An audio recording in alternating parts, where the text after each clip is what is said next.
If you only knew the power of the dark side, it is your destiny. Hello everyone, this is Take the Gate. It is August 20th, 2014, and I'm bringing you a story that was found on NPR, and I'll just play a little bit of this clip. And today on StoryCorps, we'll hear about an incident that occurred in 2009 between police in Denver and an African-American teenager. When Alex Landau was a college student, he was severely beaten by Denver police officers after a traffic stop. Alex was adopted by a white couple and grew up in largely white middle-class suburbs of Denver.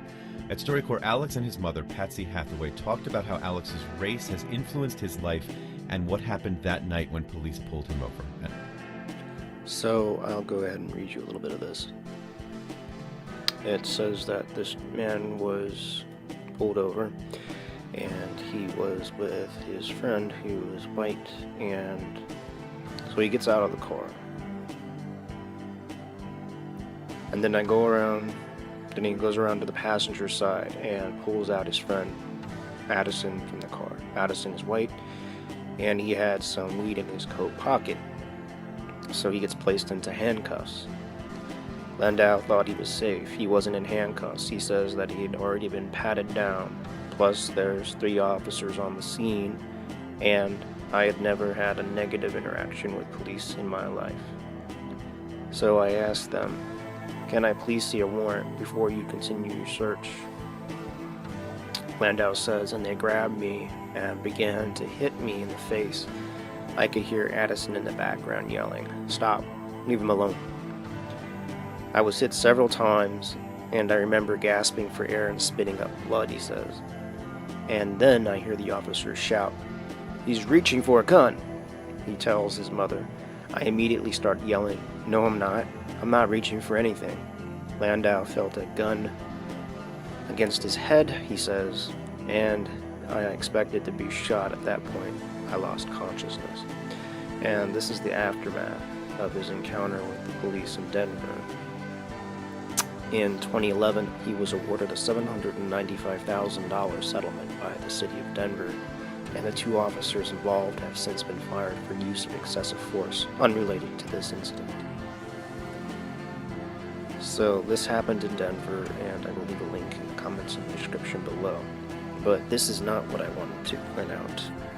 I wanted to go over this other article from Kansas City, and this is written by Morgan Jacobsen, and the victim in this incident of police brutality is Dillon Taylor, 20, and he died in the parking lot of a 7-Eleven store, running from police, so they claim, while trying to pull his pants up. He was listening to headphones, did not hear their orders, subsequently had I believe a bench warrant for his arrest after a probation violation or some type of violation, and fled on foot, so they gunned him down. And he had a pregnant fiance. I'll just roll the clip here. But no, it's still another human being. That's not his God. That's not his duty to take a life. That's God's. Outrage from the family of a man shot and killed by police. They say he was unarmed when an officer pulled the trigger.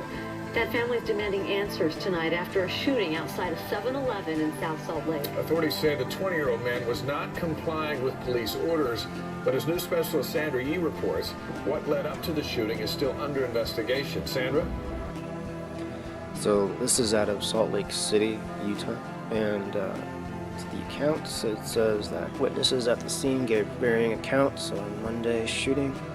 Taylor's brother was with him at the 7-Eleven Monday night. We walked out of the 7-Eleven, and the next thing we know, we were surrounded by cops. Gerald Taylor said, "My brother had his headphones in and is walking away. They surrounded him. He went to pull up his pants, and they killed him." He says no one in the group was armed. All this complaining about one of us having a gun, I'm kind of lost at because none of us had a gun, he said. Gerald Taylor said the officers surrounded his brother and shot him twice in the chest. One man said he heard 2 shots and said it appeared Dillon Taylor was fleeing when he was shot by officers. Police, however, would not confirm whether Taylor was trying to evade authorities. That is primarily what happened. What called the officers there to the scene is unknown. Why they decided to focus on these two gentlemen is unknown. Why they aren't giving answers to the family is unknown. Why they decided to use live ammunition instead of a taser is unknown. So, I will leave a link to this in the comment and descriptions below. The parallels between this and the other recent shootings and beatings from California to Ferguson to Utah and shooting in Ohio all have correlations between what the expectations of officers should be in public. This is Take the Gate. Please comment, rate, and subscribe. Thank you for watching. Signing out.